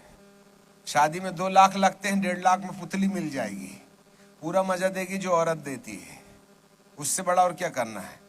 अब इंसान को औरत की भी जरूरत नहीं होगी। नहीं समझे बात? मगर के मुंह में हमारा सिर्फ गर्दन बचा है, बाकी अंदर है। वो ऐसा भर करेगा, आऊं छुट्टी। नहीं आ रहा समझ में? लोग भाग रहे हैं जिनकी आंखें खुल गई हैं। अब जिसको ईश्वर का वरदान है वही जिंदा बचेगा आने वाले 5 साल में। यदि परमेश्वर का पक्ष यदि आपके पास नहीं है तो आप अगले पड़ाव में इंसान के मूल में रहने का सपना देखना बंद कर दो। फटाफट महीनों और सालों के अंदर जिस तरीके से परिवर्तन हो रहा है टेक्नोलॉजी के द्वारा, कहीं एलियन, ये गिराए हुए स्वर्गदूत तो नहीं है जो शरीरधारी थे, जिनको खुदा ने दोबारा गलती नहीं करने के लिए, इतनी हाई टेक्नोलॉजी वालों को क्या शरीर नहीं बनता ना, इसलिए वो आदमी का अपहरण करके अपने शरीर को मजबूत बनाने का प्रयास। अरे जिसको खुदा ने श्राप दे दिया, आदमी का डीएनए लेकर के उनकी छाती में गोश्त आ जाएगा क्या? ये और कोई नहीं है वरन गिराए हुए स्वर्गदूत है। उनके पास इतनी बुद्धि है या आज उन्होंने एआई जैसी टेक्नोलॉजी देकर इंसान के ऊपर अपनी प्रभुता करने के लिए संसार को गुमराह बना के रखा है। हमें नहीं मालूम ये साइंस कहां से आई है। कई बार हम भटक जाते हैं। करो मजा एआई का। तुम्हें मालूम है किसका है? इसका नंबर ही 666। क्रोम है, तो तुम्हारे मोबाइल को देखो उठा के, उसमें एक ऐप है और वो है क्रोम। उसको देखोगे तो क्रोम में क्या है, हर एक क्रोम डिलीट होता ही नहीं। क्रोम के अंदर बीच में ब्लू है, फिर लाल वाला वो चोंच निकलती है, ब्लू में जाती है, फिर हरा वाला जाती है और फिर पीला वाला। एक लाल, पीला और हरा वो शून्य के अंदर जाती। शून्य बोले तो नीला कलर, अर्थात इंटरनेट से जुड़ने के लिए ये 3-6 की जरूरत है। देखो ना वो तुम्हारे मोबाइल के अंदर में ऐप, बीच में ब्लू है, फिर व्हाइट लाइन है, फिर ऊपर से रेड वाला जाता है, उसकी चोंच नीचे जाती, फिर बाहर से ग्रीन वाला जाता है, अंदर में चोंच लग जाती, फिर येलो वाला बाहर से जाता है, फिर ये 3-6। अरे ये 666 तो तुम्हारे हाथ में रखा है। ये मोबाइल है किसकी टेक्नोलॉजी? इंसान की तो नहीं हो सकती। हम तो रेडियो ब्रांड के हैं ना। इलेक्ट्रिक हमने बनाई है, रेडियो हमने बनाया है। टीवी के बाद से हमें सोचना पड़ेगा ये कंप्यूटर कहां से आया, नहीं मालूम है। इतना फास्ट दिमाग के अंदर में हर हफ्ता 15 दिन में सॉफ्टवेयर में इतने अपडेटेड हैं जिसके बारे में कहा नहीं जा सकता। आपको क्या लगता है टेक्नोलॉजी कहां से आ रही है? कहीं एलियन तो नहीं दे रहे हैं? मेरे को नहीं मालूम, आप जानो, आपका काम जाने। अब धरती को देख के इंसान, परमेश्वर थक गया। इसलिए बाइबल क्या बोलती है? प्रभु यीशु के चेले लोग बोले, हे प्रभु, तेरे आने का और जगत के अंत का क्या चिन्ह होगा? और यदि कोई अपने आप को परमेश्वर के राज्य में भागी बनाना चाहता है तो उसको रोकने वाले बहुत हैं। प्रकाशित वाक्य में अथाह कुंड से इतना ढेर सारा धुआं, ये धुआं नहीं था, दुरात्माएं थी जो निकल के बाहर आई। टिड्डियों के समान उनके डंक थे, वो डसते हैं। आपको मालूम है पादरी साहब, अभी विज्ञान ने एक मच्छर बना के उड़ा दिया है, उसके अंदर नंबर है। जिन जिन लोगों ने बूटी नहीं लगवाया है ना, वो मच्छर उड़ के स्कैन कर लेगा और आपको रात को लव यू करके चला जाएगा, तुमको पता ही नहीं चला। तुम्हारे अंदर में नैनोबोट्स और क्या बोलते हैं ग्राफीन ऑक्साइड आ जाएगी। तुम मत टुचवाओ, मच्छर टोंच के चला जाएगा। जाली लगा के रखो घर में, हाँ, और बाहर सोना नहीं। अब बिजली गोल होगी तो भैया बाहर तो सोना ही पड़ेगा ना। और उसी समय ये आएंगे गुर्र, अच्छा भुनु करेंगे, उनके आर्टिफिशियल पंखे हैं और लव यू करके चले जाएंगे। ले खेल खत्म। जैसे ड्रोन आता है ना, वैसे बारीक बारीक मच्छर छोड़ दिए हैं हमारे साइंटिस्ट लोगों ने। अब अच्छी अच्छी चीज देखो तो मजा रहेगा, तुम तो उल्टी सीधी चीज देखते हो। ज्ञान बढ़ाने वाले के लिए गूगल ढूंढो, तुम तो उल्टे सीधे कुछ देखते हो जो तुम्हारे नीचे की बुकिंग कर देता है। जिसके माथे में परमेश्वर की मोहर है उसके पास नहीं जाना। अरे आपका चर्च में रजिस्टर में नाम हो सकता है, बपतिस्मा लिए हो ना, शादी का सर्टिफिकेट भी दे देंगे पादरी साहब, टेंशन मत लो, बपतिस्मा का सर्टिफिकेट भी दे देंगे। और तुमने ना 40-45 के बाद में मृत्यु फंड कटाया तो तुम्हारे लिए कब्रस्तान का भी बंदोबस्त रिजर्व हो जाएगा। वहां खुट्टी गाड़ देना, मरूंगा तो यहीं गाड़ना करके।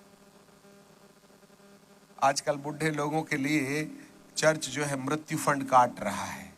अब मालूम नहीं यहाँ होता है कि नहीं, हमारे मध्य प्रदेश में तो हो रहा है, मृत्यु फंड कटवा रहे। अरे कोई तो पुनरुत्थान फंड कटवा लेता रे, सब मृत्यु फंड कटवा रहे। मतलब तुम्हें कब्रिस्तान में गड़ने का कितना शौक है। तू चर्च का मेंबर नहीं, तेरे को कब्रिस्तान में जगह नहीं मिलेगी। अच्छा तो क्या चर्च के कब्रिस्तान से ऊपर जाने की कैप्सूल का रास्ता है क्या? नदी नाले वाले जिंदा नहीं होंगे क्या? अरे दारू मसी, लंद मसी, फंद मसी कब्रिस्तान में गड़ा। प्रभु कहता अरे कब्रिस्तान में आऊं भी तो मेरे लायक भी तो आदमी मिलना चाहिए। तो दारू पी के मरा, अपनी पत्नी को छोड़ करके पड़ोसन के साथ में भोग लगाया और गड़ गया अंदर। इसको नहीं ले जाता रे बाबा, नहीं तो वहां स्वर्गदूतनी को लाइन मारेगा। रह तो यहीं, गलतफहमी में मत रहना। क्रिश्चियन कब्रिस्तान में गड़ने से ऊपर जगह मिलेगी। ऊपर तो उसको जगह मिलती है जिसने अपने माथे में परमेश्वर की मोहर लगा के रखा है। अब तुम कहीं कब्रिस्तान में रहो या किसी नदी नाले के किनारे गड़ गए हो, चाहे किसी ने खेत में फेंक दिया हो, टेंशन मत लेना। आपके माथे में यदि परमेश्वर की मोहर है तो प्रभु कहेगा तू जहां भी रहेगा वहां से मैं तेरे को जिंदा करके महिमा की देह दे करके नए यरूशलेम में पहुंचा दूंगा। टेंशन मत ले। तो ईसाई कब्रिस्तान में गड़े, चाहे हिंदू कब्रिस्तान में गड़े, चाहे मुसलमान कब्रिस्तान में गड़े, तू जमीन में रहेगा ना। अरे मछली ने खा के तेरे को गोबर बना दी होगी और उस गोबर को पानी ने घोल लिया होगा। पानी के अंदर मछली के गोबर से घुले हुए पानी से भी मैं उस शरीर को निकालूंगा जिसको मछली ने खा गई। ये चिंता मत कर। इसलिए बाइबल कहती है समुद्र उन मरे हुओं को दे देगा।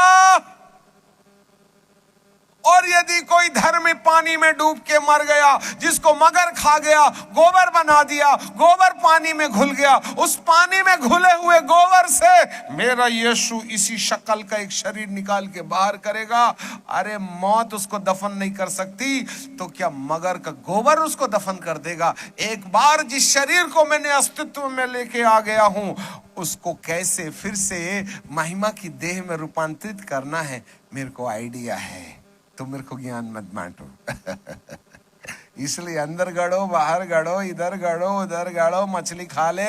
चाहे कब्रिस्तान में जगह ना मिले तो उसको मशीन में राख बना करके और नदी में बहा दे, तो भी उस बहती हुई राख में से मैं अपनी महिमा की देह तैयार कर लूंगा। क्योंकि मैं सृष्टि करता हूं। ये धर्मी है जिसको तुमने आग में जला दिया, वायुमंडल से मैं गैस को निकालूंगा और महिमा की देह में रूपांतरित कर दूंगा। यदि वो मेरा दास है तो चिंता मत करना। लोगों को जलाना है जलाने दो, मशीन में डालना है मशीन में डालने दो। मगर खा के गोबर बना दे चलेगा, कीड़े खा के गोबर बना दे चलेगा। परंतु जब यीशु मसीह आएगा जिनके माथे में मोहर है, प्रभु उनको मुर्दों में से जिंदा और तितर बितर अंश को वह एक देह रूप दे देगा और वहां से कहेगा चल मेरे बेटे, मैंने तेरे लिए जगह तैयार करके रखा हूं और नए यरूशलेम में तेरी जगह है। हालेलुया। हम यहाँ धरती पर पता नहीं क्या क्या इकट्ठा कर रहे हैं। कभी तो यरूशलेम में भी कुछ इकट्ठा कर लिए हो तेरे बाबा। अब आपको मालूम है यहां से मरने के बाद हम तो 70 साल के बाद निपटेंगे और ये जल्दी निपटाने वाले हैं। याद रखना, धरती की 80% जनता को ये मार डालना चाहते हैं और ये प्रोजेक्ट 2030 तक पूरी करेंगे, जिसकी भविष्यवाणी बाइबल में भी। कल आना आप, कल आना आप। आज हम आए नहीं क्योंकि आप समय पर नहीं आते हैं। कोई 10 बजे आ रहा है, कोई 2 बजे आ रहा है, इतना समय तुम्हारे समान हमारे पास नहीं है। पर्टिकुलर टाइम यदि आप हमें दोगे इतने बजे से इतने बजे तक, तो कल हम हाजिर होंगे आपके साथ। आप नहा धो के खा पी के काम धंधा करके कोई 2:30 बजे आ रहा है क्योंकि भात यहाँ मिलने वाला है, ऐसे लेट लतीफ लोगों के लिए हमारे पास समय नहीं है। हम बताएं साफ, क्योंकि हमें अपने प्रभु के चरणों में ठहरना पड़ता है। इसलिए ऐसे समय में हमारी सबसे महत्वपूर्ण जरूरत, कल हम आपको ऐसी ऐसी बातें बताएंगे जो धरती के किसी भी किताब में नहीं मिलेगी। यदि आपको मरने से पहले इंतजाम की जरूरत है और यदि आप चाहते हैं कि आने वाले 5 साल में क्या कुछ होगा, तो आप मुझे पर्टिकुलर टाइम बता दें। कल सुबह के सत्र में सब काम धंधा छोड़ के, नहाना धोना छोड़ के, गाय भेड़ बकरी छोड़ करके समय पर आइए। कल आपको वो सुनने मिलेगा जो विश्व की किसी थियोलॉजी की किताब में नहीं मिलेगा। यदि आप हमारी शर्त मंजूर करेंगे तो कल हम अपना समय आपके लिए जरूर देंगे, परंतु आपको समय का ध्यान रखना पड़ेगा। पता नहीं हम ऐसा क्यों कह रहे हैं। आगे चलें। यहां पर बाइबल का परमेश्वर कहता है, मैं तुम्हारे लिए जगह तैयार करने जाता हूं और जब जगह तैयार कर चुकूंगा तो मैं आऊंगा और तुम्हें अपने साथ ले जाऊंगा। अब समय बहुत हो गया है, आज हम फिर से देरी से थे। कल ठीक हम 7 बजे, तो यहाँ कल शाम को 6 बजे से आराधना शुरू होगी। प्रभु के दास मुंबई से आए हैं। 6 बजे से लेकर के 7 बजे तक 1 घंटा पेट में गोला होने तक आपको गवाएंगे वो, ठीक है कि नहीं? परंतु ठीक 7 बजे हम आपके पास आएंगे और कल 2 घंटा आपका माथा चाटेंगे। कल आखिरी रात होगी और हो सकता है नंबर लग गया तो लग ही गया, नहीं तो नीचे का तो कंफर्म है ही है, बच जाए। अपने माथे में मोहर लगवाना कौन लगाएगा, आप ही बताओ। हम पास्टर जी हैं, बिशप जी हैं, मैं कहता हूं मेरा ही नहीं लगा तो मैं तुम्हारा कहां से ठोक दूं, मेरा खुद ही वेटिंग लिस्ट है। नहीं समझे बात। आने वाले दिनों में भयानक दिन आएंगे। जैसे नूह के लिए प्रभु ने एक जहाज बनाने का इंतजाम किया, वैसे ही हमारे लिए भी नया यरूशलेम एक जहाज है। नूह के जमाने में जल से मनुष्य को मार करके मिट्टी में मिला दिया, सड़ गया उनका मांस। वैसे ही दूसरी पृथ्वी को अधर्मियों के कारण आग से जलाने के लिए रखा है। इससे पहले कि ये पृथ्वी आग से जला दी जाए, प्रभु हम में से कुछ लोगों को जो उसकी सलाह मानेंगे, जो माथे पर मोहर लगाने का प्रयास करेंगे, उनको प्रभु इस संसार से उठा के ले जाने के लिए दोबारा आएगा और यहां से वो शिफ्ट कर देगा, आपका तबादला कर देगा, आपका ट्रांसफर हो जाएगा और आप उस नए यरूशलेम में जो 2400 किलोमीटर लंबा, 2400 किलोमीटर चौड़ा और 2400 किलोमीटर ऊंचा है, वहां जाकर के आपको 7 साल के लिए वहां ठहरा देगा और 7 साल तक इस धरती के अंदर में परमाणु बमों से लड़ाई लड़ी जाएगी, जिसको अर्मागिदोन की लड़ाई या 3rd वर्ल्ड वॉर कहते हैं। कल शाम को हम तृतीय विश्व युद्ध के बारे में बताएंगे। अभी तृतीय विश्व युद्ध नहीं होगा, जब तक कलीसिया है, जब तक संत लोग धरती में हैं, तब तक विश्व युद्ध नहीं होगा। मिसाइलों से लड़ाई जरूर होगी। तुम लड़ाइयों की चर्चा सुनोगे, देखो घबरा न जाना, इनका होना जरूरी है, जिससे वह आपको चेतावनी दें। परंतु पृथ्वी का अंत नहीं होगा। पृथ्वी का अंत उस समय होगा जब प्रभु यीशु आके हमको उस उड़न खटोले में ले जाके रख देगा। स्वर्ग नहीं ले जाता रे बाबा, बात की बात है। अभी तो तुम उड़न खटोले में चलो, जिसका नाम है नया यरूशलेम। हाँ, 2400 किलोमीटर लंबा है। दिल्ली से लेकर कन्याकुमारी और बेंगलोर के बीच की दूरी इतना लंबा, इंडिया भी समझो आप, एक इंडिया के समान नया यरूशलेम 2400 किलोमीटर। मुंबई से कलकत्ता 2000 करीबन 1100-1200 किलोमीटर है। मध्य प्रदेश नागपुर से दिल्ली 900 किलोमीटर है। बेंगलोर 1800 किलोमीटर दिल्ली से, उसमें 200-300 किलोमीटर और जो कन्याकुमारी थोड़ा ज्यादा हो जाता है। इतना लंबा चौड़ा एक नगर है जहां प्रभु हमारे लिए जगह तैयार करने गए। अब हमको आइडिया ही नहीं, हम तो स्वर्ग जाने के चक्कर में। प्रभु कहता है स्वर्ग बाद में आना भैया, यहां तो पहले नए यरूशलेम में चले जा तू, और मैं धरती को जलाऊंगा। और जैसे उत्पत्ति के समय उसने नई पृथ्वी को उथल पुथल करके नया बनाया था ना, ऐसे इस पृथ्वी को मिसाइलों के द्वारा और परमाणु बमों के द्वारा खाक में मिला दिया जाएगा। तब प्रभु फिर से इस पृथ्वी को रिक्रिएट करेगा और इस पृथ्वी से अधर्मियों को नष्ट करेगा। ये अधर्मी कौन लोग हैं? ये सब टेटू वाले हैं और बूटी लगवाने वाले हैं जिनका डीएनए बदल दिया। हम सब पशु बनने की तैयारी में हैं। हम कल बताएंगे विज्ञान से, यदि आप होश में आइए तो। हालेलुया, बोलो यीशु प्रभु की। इस धरती पर दुष्ट अपनी मोहर लगा रहा है और खुदा अपनी मोहर लगाना चाहता है। और अज्ञानता में हमने अंधकार की शक्ति से, मौत और महामारी के डर से ऐसे ऐसे निशान ले रखे हैं जिसको प्रभु एक्सेप्ट नहीं करेगा। कल सुबह के सत्र में हम बताएंगे, और यदि आप उसको रिकॉर्ड नहीं करोगे तो हम बहुत क्लियर बोलेंगे। हालेलुया। कल सब काम धाम छोड़ के कल एटलीस्ट छुट्टी लेके आ जाओ, शायद हो सकता है पश्चाताप का मौका मिले। ठीक है, हमें आप बता दीजिए कितने बजे आएंगे और कितने बजे तक हम आपके साथ रह सकते हैं, तो प्रभु आपका मोहर दे देगा। हाँ, और यरूशलेम में रहेंगे हम, और उसके बाद इस धरती को जलाएगा और फिर से इस पृथ्वी को ठीक करके फिर नया यरूशलेम इसी पृथ्वी में आएगा। आपको मालूम हम यहीं 1000 साल तक रहेंगे, 1000 ईयर। वाह वाह वाह, ये बातें आज तक हमने नहीं सुनी थी जिसको आज प्रभु बता रहे हैं। अब हम आपका माथा खराब ना करेंगे, क्योंकि आपको भी ठंडी लग रही है, आपसे ज्यादा हमको लग रही है, क्योंकि तुम तो छांव में बैठे हो। हमारा तो ऊपर ही वाला रखवाला है, सिर्फ ये बच रहा है। हालेलुया, बोलो यीशु प्रभु के। आमीन। पिता परमेश्वर को धन्यवाद। सब अपनी जगह में खड़े हो जाएंगे।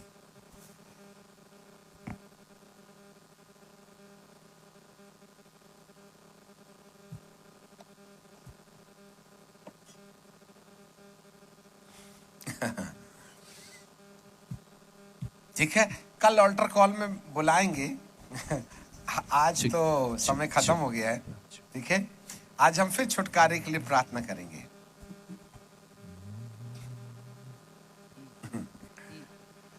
जितने लोग बीमार हैं, यदि आप चाहते हैं कि आपके लिए प्रार्थना की जाए तो आप अपनी जगह छोड़ के सामने आ सकते हैं। एक तरफ भाई और एक तरफ बहन, थोड़ा संभाल लो इसको जल्दी से।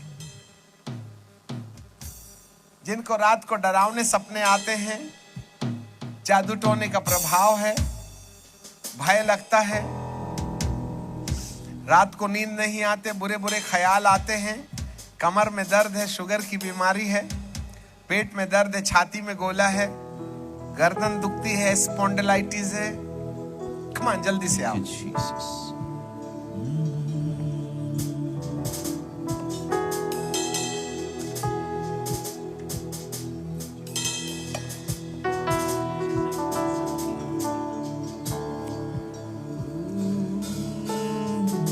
जल्दी करके जल्दी कर ले, हमारे पास टाइम नहीं है।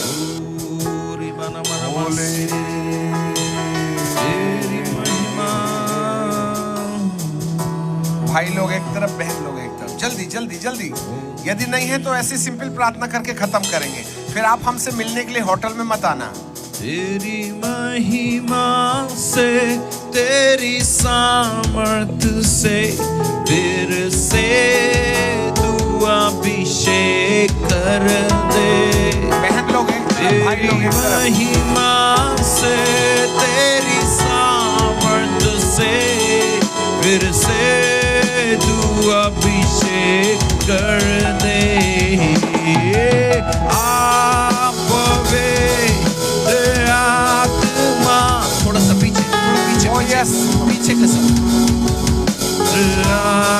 थोड़ा पीछे। आप पवित्र आत्मा। Yes, Lord. बहने दे उस हवा को, झूले जो हर एक दिल। अपनी आंखें बंद रखे, सब लोग अपने हाथों को ऊपर उठाते हुए, सब लोग अपनी आंखें बंद कर ले। प्रभु की उपस्थिति हमारे बीच में है। आज वे हमारे जीवन में परिवर्तन करना चाहता है। तू बदल दे मेरे मन को, दे आशीष इस जीवन को। तू बदल दे मेरे मन को, दे आशीष इस जीवन को। तेरा दर्शन हमें मिले, करते हैं प्रार्थना तुझसे। तेरी महिमा से, तेरी सामर्थ से, फिर से तू अभिषेक कर दे। सब अपनी बीमारी वाली जगह में हाथ रखें। सब अपनी बीमारी वाली जगह में हाथ रखें। आप पवित्र आत्मा, आप पवित्र आत्मा, आप पवित्र आत्मा। आप पवित्र Yes, Lord. आत्मा, प्रभु बहो। आप पवित्र आत्मा। जहाँ तकलीफ है, जहाँ बीमारी है, वहाँ हाथ रख के प्रार्थना करते रहो। और जो यहाँ नहीं आए हैं, वो जहाँ जहाँ हैं, वहाँ वहाँ बीमारी वाली जगह में हाथ रख लें। जिनको शक्कर की बीमारी है, शुगर की बीमारी है, अपने पेट के निचले हिस्से में हाथ रखें। जिसको ब्लड प्रेशर है, सीने में हाथ रखें। जिन लोगों ने वैक्सीन लगा के रखा है, वो भी अपने सीने में हाथ रखें, क्योंकि आपके डीएनए के साथ छेड़छाड़ हुई है। जहां जहां तकलीफ है, कमर में दर्द है, कमर में, छाती में गोला है, छाती में, जिसको जिसको जहां जहां तकलीफ है, वहां हाथ रखें और प्रभु अपनी सामर्थ बहाएगा। कम ऑन, प्रार्थना करते रहें, अपनी बीमारी का नाम लेके प्रार्थना करते रहें। Yes Lord.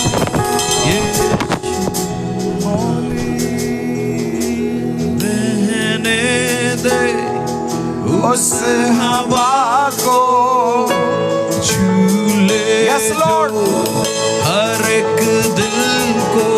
तेरी महिमा। रहने दे ओ अग्नि वाले स्वर्गदूतों, धरती पर उतर आओ। जो ओ हालेलुया। तेरा आर्कएंजल, 6 पंख वाले स्वर्गदूत उतर आओ। अंधकार की शक्तियों के साथ व्यवहार करना शुरू करो। तेरी महिमा पिटाई, से, दुष्टात्माओं की पिटाई, जलाओ अंधकार की शक्तियों को, अभिषेक सारी बीमारियों को जलाओ। तेरी अंधकार की ताकतें, जिन्हें बुरे बुरे सपने आते हैं, जिन्हें दुष्टात्माएं सताती हैं, आज आपकी भयंकर अग्नि स्वर्ग से उनके ऊपर उतरने लगे। भेजो भेजो भेजो भेजो। श्रापित आत्माएं, तुम जहां कहीं भी हो, इनका शरीर छोड़ने के लिए तैयार हो जाओ। बाहर आओ, बाहर आओ, बाहर आओ। अंधकार की शक्तियां बाहर आओ। जलाओ दुष्टात्माओं को, जलाओ पवित्र आत्मा की आग में, जलाओ जलाओ दुष्टात्माओं को, जलाओ जलाओ जलाओ जलाओ। जहां जहां अंधकार की शक्तियां हैं, जहां जहां श्रापित आत्माएं हैं, प्रभु आपकी आंखों से निकलने वाली अग्नि की ज्योति इसी समय शैतान की शक्तियों के ऊपर में आपकी भयंकर अग्नि भेजो भेजो भेजो भेजो भेजो। मारो दुष्ट आत्माओं को, मारो, जलाओ जलाओ श्रापित आत्माओं को in the name of Jesus. जो जहां जहां बीमार है, जो जहां जहां बीमार है, प्यारे पिताजी इनकी बीमारी को छू लो, छू लो छू लो छू लो छू लो। चंगा करो चंगा करो चंगा करो। आकाश गंगा के ऊपर रहने वाले परमेश्वर, आकाश गंगा को छोड़कर धरती पर उतर आओ। शाराप और करूब लोग मेरे प्रभु परमेश्वर का सिंहासन इस मैदान में लगा दे। नीलम के सिंहासन पर विराजने वाले प्रभु अपनी सामर्थ्य दिखा दो, अपनी सामर्थ्य दिखा दो प्यारे पिता। और आज की पवित्र सामर्थ्य के द्वारा एक एक बेटे और बेटी के अंदर हर प्रकार के बंधनों से आजादी आजादी आजादी आजादी आजादी। छुओ छुओ छू लो। जिसके सिर में दर्द है उसका सिर का दर्द जाता रहे। हे प्रभु, जिनकी गर्दन में दर्द है, कमर में दर्द है, कमर का दर्द यीशु नासरी के नाम में इनके जीवनों से बाहर आ जाए।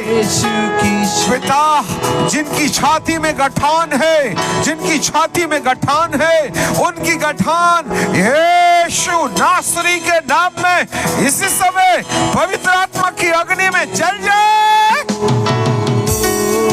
जिनके पेट में गोला है, जिनको पथरी की बीमारी है, किडनी में पथरी है, पेशाब की थैली में पत्थर जमा हो गया है, यीशु एक तेज रोशनी इनके शरीर से बहे और किडनी का पत्थर चूर चूर हो जाए। इनके पेशाब की थैली में से सारे पत्थर यीशु के नाम में गायब हो जाए। प्यारे पिताजी, जिनको शुगर की बीमारी है, राजा यीशु उनके शरीर से इंसुलिन पैदा होने में गड़बड़ी आ गई है। प्यारे पिता, आप अपना हाथ बढ़ा ले और इसी समय प्यारे पिताजी उनके शरीर से हर प्रकार के इंसुलिन पैदा करने वाली कमजोर और बढ़ा जाने वाली वो ग्रंथियों के ऊपर में आपका पुनरुत्थान का उजाला आ जाए और वे पूर्ण रीति से स्वस्थ हो जाएं। इनके जोड़ जोड़ और हड्डी हड्डी से आपकी चंगा करने वाली सामत बह जाए। प्यारे पिता, जो जहां है और जहां कहीं भी वो प्रार्थना कर रहा है, आपकी चंगा करने वाली गरम गरम हवाएं इनको पूर्ण रीति से छू ले। पिताजी, आपका धन्यवाद हो, आपका धन्यवाद हो। स्वामी, आपने स्पर्श किया है राजा, हम आपको धन्यवाद देते हैं, आपको महिमा देते हैं। प्रभु, आपने एक एक बेटे और बेटी को छुटकारा दिया। आपको महिमा मिले, आपको आदर मिले, आपको सम्मान मिले, आपकी ही महिमा होने पाए। प्रभु, हम आपको धन्यवाद देते हैं, आपको आदर और सम्मान देते हैं। यीशु नासरी के नाम से मांगते हैं, आमीन। हालेलुया। जोरदार ताली प्रभु जी के लिए। Thank you, Jesus. अब एक काम करो, जो जो जहां जहां है, जो जो जहां जहां है, अपनी अपनी बीमारी खोज के देखे, सामने हो या पीछे हो या आगे हो। एक मिनट अपनी जगह में खड़े रहें। हाथ नहीं उठता तो उठाएं, पैर नहीं मुड़ता था मोड़ें, झुक नहीं सकते थे झुके, सीने की गठान देखें, पेट का गोला देखें, आपकी कमर का दर्द। थोड़ा उड़िया में ट्रांसलेट कर दीजिएगा, उड़िया में ट्रांसलेट कर दीजिएगा। कमान अपनी अपनी, हाँ यस। ଆଉ ନିଜ ନିଜ ଜାଗାରେ ଯେଉଁ ଯେଉଁ ଜାଗାରେ ଆପଣମାନଙ୍କୁ ବଥା ହେଉଥିଲା, ଆଉ ଆପଣ ଚେକ୍ କରନ୍ତୁ ଯେ ଆପଣଙ୍କର ବଥା ଅଛି ନା ଚାଲି ଯାଇଛି। ଯଦି ଚାଲି ଯାଇଛି ତାହେଲେ ଆପଣଙ୍କର ହସ୍ତ ଉଠାନ୍ତୁ। जिनको जिनको चंगाई मिल गई अपना हाथ उठा के दिखाएं। ଆଉ ଯାହା ଯାହାକୁ ଆରୋଗ୍ୟତା ମିଳିଯାଏ ଅଛି ସେମାନେ ନିଜ ହସ୍ତ ଉଠାନ୍ତୁ, हाथ हिला के दिखाएं। ଆଉ ହସ୍ତ ହଲାଇ ଦେଖନ୍ତୁ। हे हे हे हे हे। बोलो यीशु प्रभु की। ଜୟ।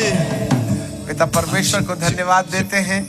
कल आखिरी शाम है और आप बहुत ढेर सारे लोगों को बुला लाएं। कल सुबह हम कितने बजे आए तो आप सब लोग यहाँ मिलना चाहिए। हम आके यहाँ रुकेंगे नहीं।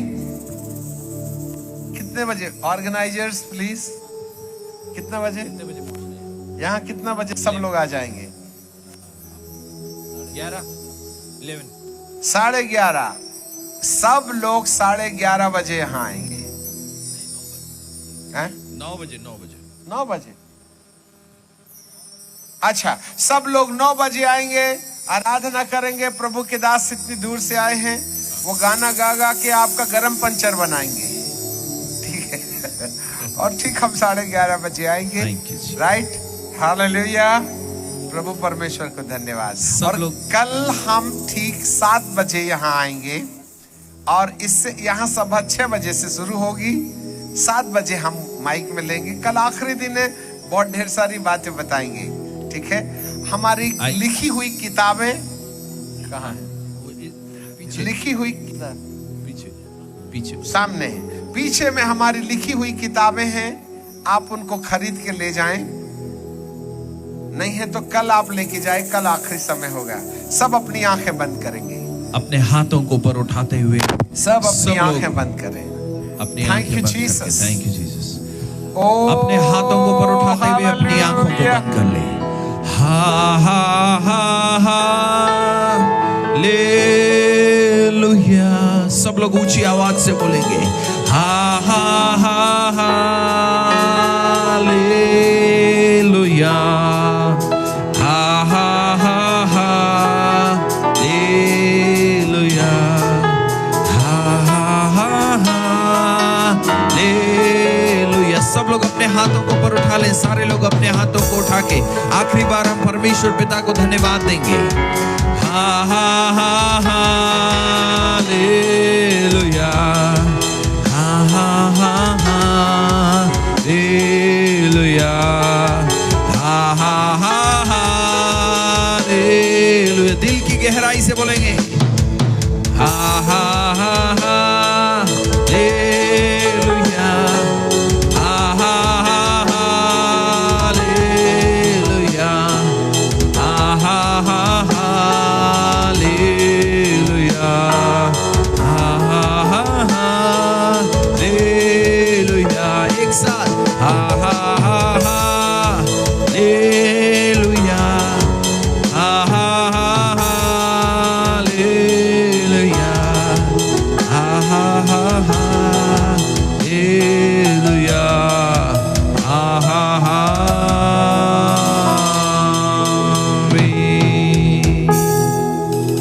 Thank you. धन्यवाद परमेश्वर पिता, हम आपको दिल से धन्यवाद देते हैं आपकी उपस्थिति के लिए। आपकी डांट हमारे लिए जीवन का रास्ता है प्रभु। हमने आज आपके वचनों से इस अंतिम समय के बारे में सुना है प्रभु। हम में से हर एक को प्रभु आज सोचने का मन दे पिता, सोचने का मन दें कि प्रभु आने वाले समय में हमको अपनी कैसी तैयारी करना है। आपका आना निकट है, आपका आना निकट है पिता, और आप हमें से हर एक को तैयार करना चाहते हैं।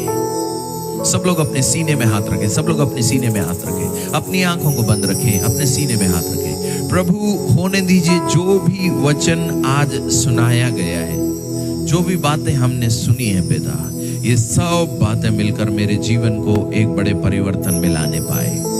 प्रभु हम इस स्थान में आपके नाम को महिमा कर दें। इस स्थान में हम बदलने के लिए आए हैं प्रभु। आप हमारे मनों को बदलिए और हमें से हर एक के हृदय को बदल के प्रभु यीशु मसीह के समान बना दीजिए।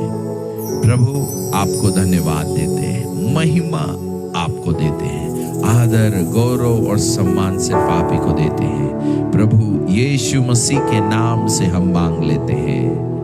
आमीन आमीन आमीन आमीन। जोरदार ताली बजाकर परमेश्वर पिता को धन्यवाद बोलो। प्रभु यीशु मसीह की, और जोर से बोलो प्रभु यीशु मसीह की। कितने लोगों को विश्वास है प्रभु हमारी आवाज सुन रहा है? आमेन। बाजू वाले से हाथ मिला के बोले, हम यहां से बदल के जाएंगे। आमेन। यह हमारा समय है। प्रभु आप सबको खूब आशीष दे। आगे का समय पास्टर जी के हाथ में।